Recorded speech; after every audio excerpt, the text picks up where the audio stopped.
Όπως βλέπετε, στην πελάτησά μας αρέσει να δαγκώνει το ακριλικό στην ένωση ακριβώς.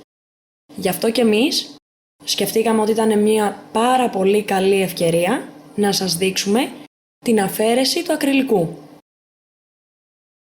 Στη συνέχεια κόβουμε τον νύχι, όχι πολύ κοντά στη βάση,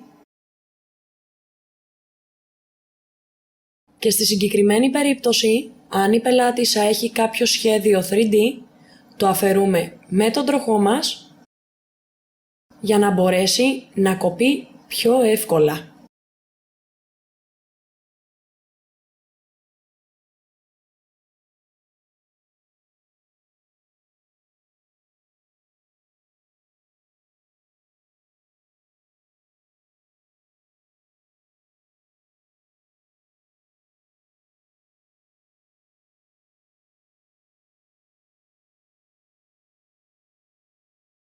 Εδώ από ό,τι βλέπετε έφυγε το 3D και ήταν πολύ πιο εύκολο να κοπεί.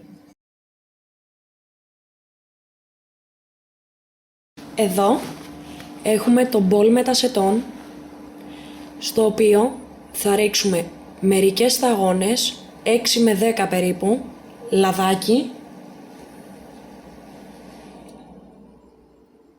λαδάκι επωνυχίδων, για να μην στεγνώσει πολύ το δέρμα της πελάτησας.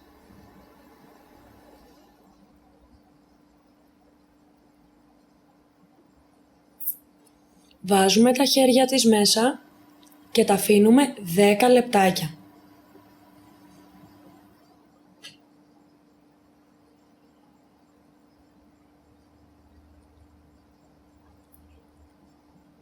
Δέκα λεπτά μετά, από ό,τι βλέπετε, η επιφάνεια του νυχιού έχει αρχίσει να λιώνει. Με το πετσετάκι, όπως βλέπετε, αφαιρείται αρκετό υλικό και παρόλα αυτά μένει ακόμα μαλακό. Με το πετσετάκι δεν μπορούμε ποτέ να βγάλουμε όλο το υλικό. Επομένως, βγάζουμε ό,τι υπάρχει και μετά το αφαιρούμε ή με τη λίμα ή με τον τροχό.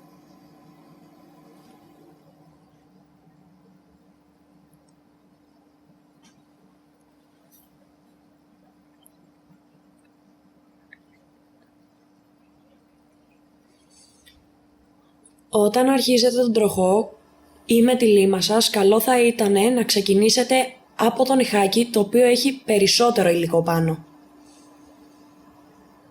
Και δεν χρειάζεται φυσικά να πλησιάσετε την περιοχή με το πετσάκι, γιατί αυτό συνήθως θα φύγει με την επόμενη φορά με το πετσετάκι μας.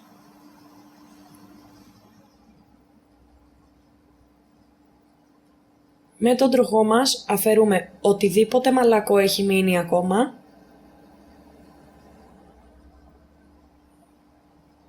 και χωρίς να ασκούμε πίεση στον νύχι.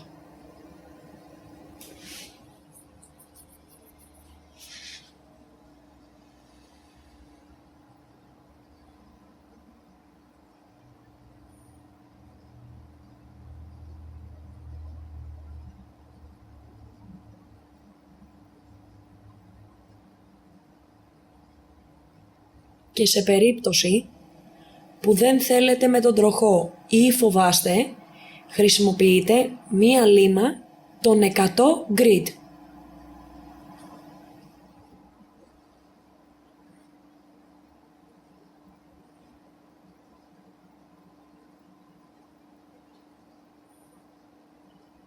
Ξεσκονίζουμε με το βουρτσάκι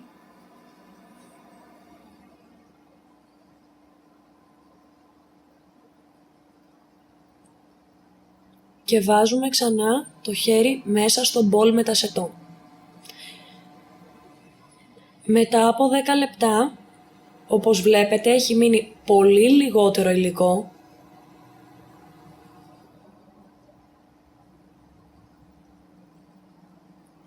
Και όπως βλέπετε με το πετσετάκι μας, αυτή τη φορά φεύγει περισσότερο υλικό πάνω από τον ήχη από ό,τι έφευγε.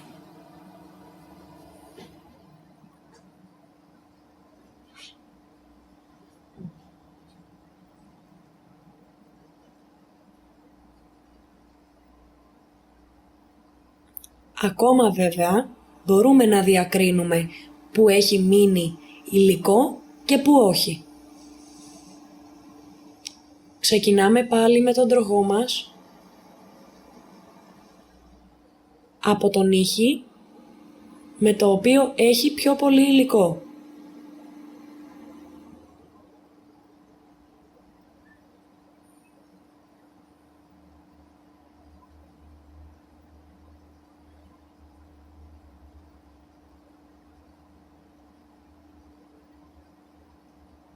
Δεν χρειάζεται να πλησιάσουμε καθόλου το πετσάκι, καθόλου το φυσικό ήχη, παρά μόνο εκεί που υπάρχει υλικό.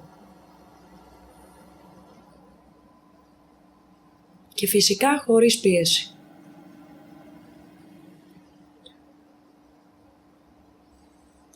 Βάζουμε το χέρι πάλι μέσα στο σετόν για 5 με 7 λεπτά.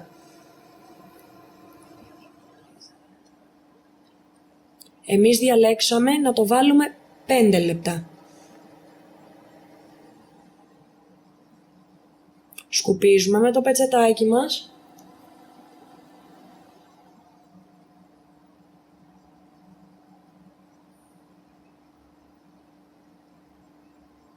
Αυτή τη φορά, επειδή έχει μείνει πολύ λιγότερο υλικό,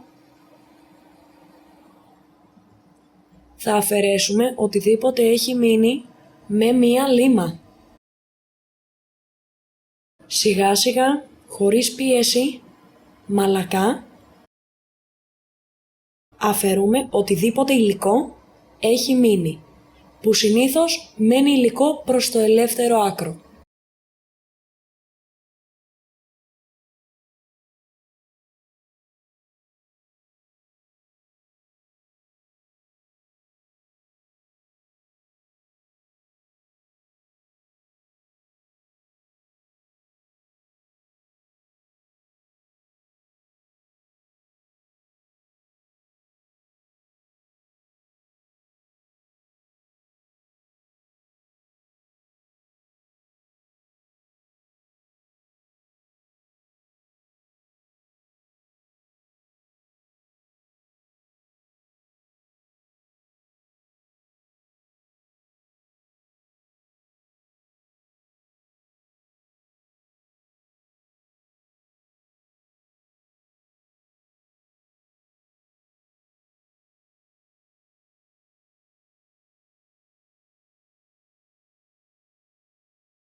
Στο μικρό δάχτυλο δεν έχει υλικό, επομένως και δεν θα το λιμάρουμε.